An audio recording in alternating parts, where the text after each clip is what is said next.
This is FYI on your TV. I'm Kathy Botham, and I've got my good guest back, return visit. Again, I love to introduce you, but I have a hard time saying your first name. Doug Phillips. Mr. Phillips, my history teacher, is here, and we're going to talk about some history of Smith Falls that people may not know about. It's a big secret.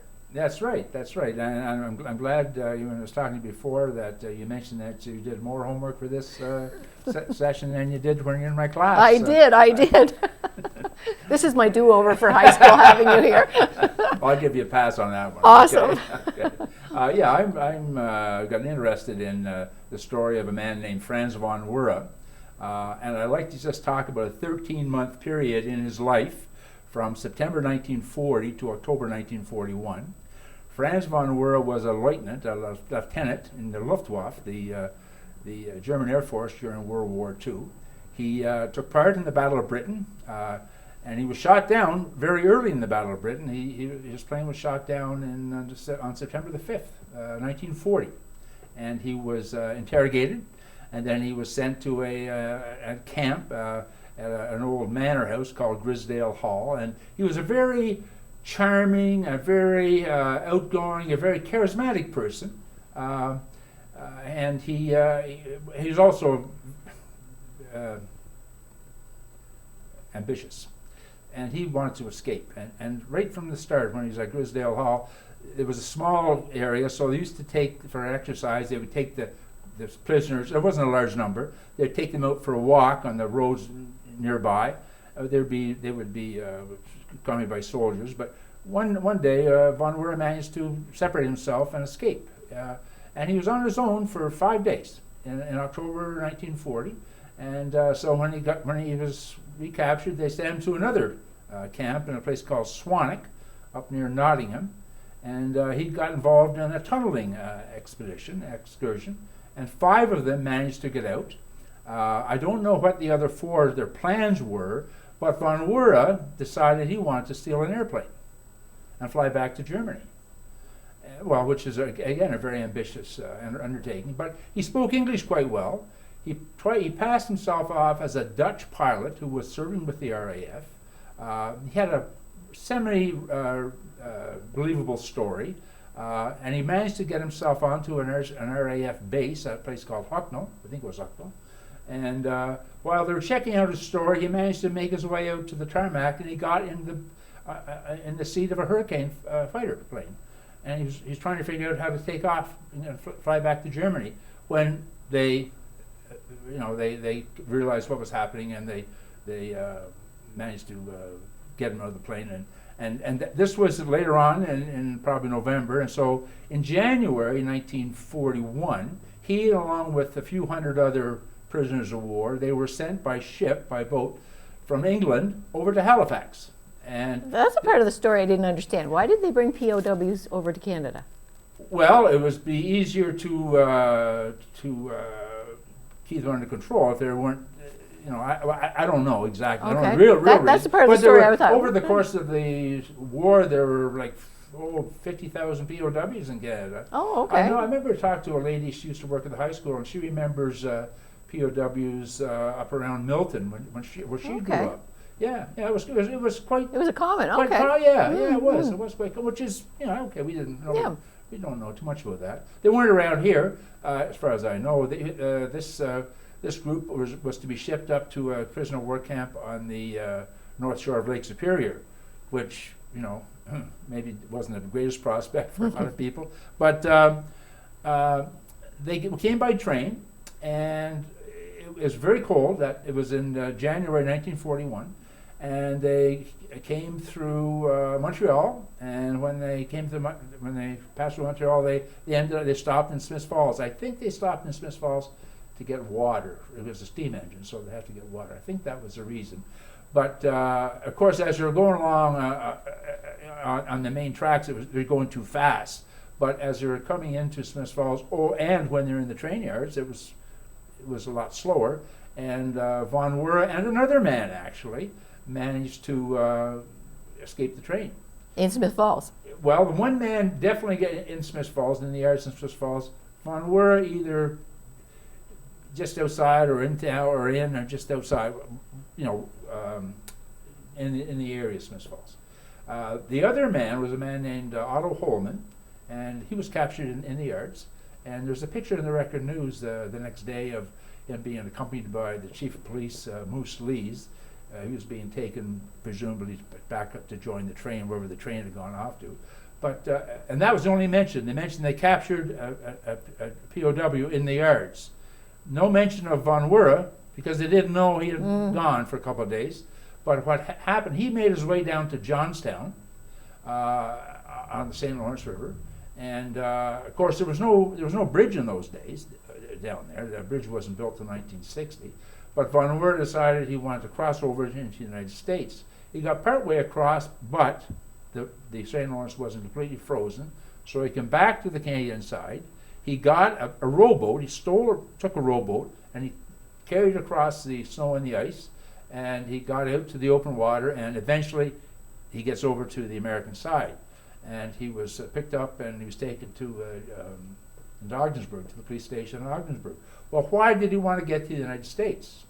Well, the United States wasn't at war. It was still a neutral country. Right. But he had entered the country illegally. So that was a charge against him. He was being charged with entering the country illegally, not with being a prisoner of war, because America wasn't at war with Germany then. The Canadian government tried to get him back. They used the reason that he stole a rowboat. Oh. So they tried to get him back for stealing the rowboat. Well, the Americans didn't pay much attention to that. But he was a diplomatic problem for them. He went to New York, and he was sponsored by or connected with the German consul in New York. The embassy would, of course, be in Washington, but there was a consulate in New York. And he was put on, I think, a $15,000 bond to stay in New York. Well, he didn't. Like in the Shawshank Redemption, Von Wura makes his way through the United States down to Mexico, crosses over into Mexico, through Central America, down to Brazil, Wow. and then from Brazil he flies back to Germany in April. He's back in Germany from being captured in September 1940. April 1941, he's back in Germany. He gets a hero's welcome. You mentioned that he got a Knight's Cross. He got an award. They published a quickie biography of him, about his life story and everything, which was partly fictitious. He was a very interesting guy. He attracted attention. For example, he had a pet, but he didn't have a pet dog. He had a pet lion cub. Okay. Yeah. That's what we were mentioning earlier. I was Googling some of this stuff, and I had to be careful because sometimes you don't know whether it's the proper stuff. And I thought, there's a picture of him with a lion. Yeah, so that's right. that was his pet. That was for photographic purposes. I don't know how much they hung around after the camera wasn't around. The other thing, he got married when he got back to Germany, and it was like a celebrity wedding. It attracted a lot of attention. He met Hitler.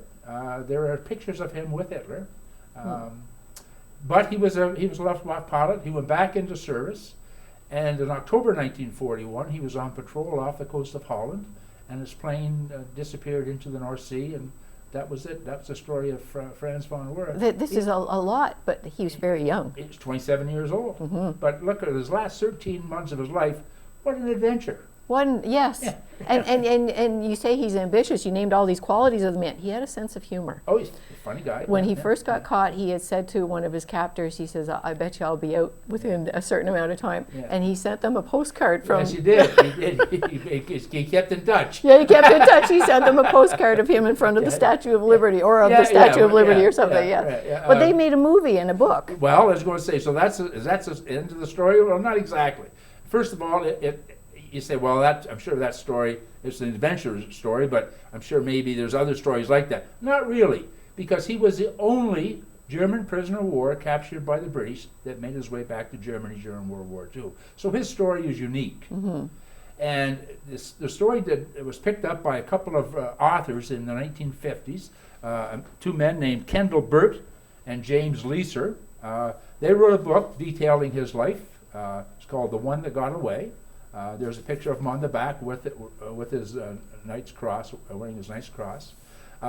It was published in 1956, and some movie producers, they picked up on the book and they they made a movie out of his story in 1957. And it starred a young German actor, Hardy Kruger, who this was his first starring role. And you can imagine a German actor in Britain, a few years after the war, how was he going to be received? But it was a big success for him. It set him on a very successful career, mostly in Hollywood. He was in many movies over the years. I think Hardy Kruger had some of the similar qualities to Franz von Weber. He was a very likable man. He could relate. Yes, he was a nice guy. Yeah. Now they did a documentary too, well, and that's where you get involved. Yes. So I just the movie was released in Britain in 1957. It was released in North America in March of 1958, and the North American premiere, the first place it was shown on the continent of North America, was at the Soper Theatre in Smiths Falls. Oh wow! Yeah. Again, another connection. That's right. Yes. And I read in the Record News the local Legion, members of the local Legion, they marched in formation from the Legion to the Soper Theatre to watch the movie. Wow. Yeah. Isn't that something? And so I picked up on this story. I knew a bit about it. I didn't know much, but in the in the 1990s, in the early days of the internet, I decided I wanted to find out more about him. Well, you couldn't go on and Google all this. There was no Google in those days. But I did come across a book. I found a book in England that I bought this book so I could find out more about him. And so I wrote a series of articles in the Record News in the 1990s called The Story Behind the Picture. I would have a photograph and I'd talk about what went on. And then when we got the internet, the company, well, Cogeco actually, they allowed you to have personal pages under the Cogeco, not a separate website, but under Cogeco you have my own page. And so I transferred a lot of these articles I wrote the Record News onto my personal page. And early in the year 2000, I was contacted by somebody from Germany, and they wanted to talk to me more about this guy. And I said, "Oh well, what's all this about?" I ignored it, And then they got in contact with me again about a month later. So no, seriously. In March or April of 2000, they came to Smiths Falls. They had been to California. They had interviewed Hardy Kruger, and they talked to some about what he remembered about it. And they came to Smiths Falls, and we met up at I met them up at the CPR station, and we went for lunch. And I told them everything I knew about Von Weber's connection to the town and everything. And at one point, I said to the director, Werner, I said, he left a wonderful story behind, but really it would have been better for him if he's just stayed on the train, because he died at 27. Mm-hmm. And he said, that's exactly what Hardy Kruger said. Oh, really? He should have stayed in the train. Mm-hmm. Yeah. Yeah. Wow. So they made a documentary of the Von Weber, and they sent me a copy. Nice. Yes. They gave me a credit at the end. Yes. Oh, there you go. Now it's in German, and I can't play it because it's on the European format. Oh. Okay. But I have seen the documentaries somewhere. I don't remember how I saw it, but I did see it. Well, I enjoy your talks here and telling us more about the history of Smiths Falls and more about Franz von Weber. Yeah. And next time we'll talk about somebody else, because you know all sorts of things about Smiths Well, Falls. yes, I do. I like to do. I find I hear some story, and it's, what's all this about? Yeah. So I spend a lot of time researching it, and a few people are interested. Yes, I am, and our watchers are.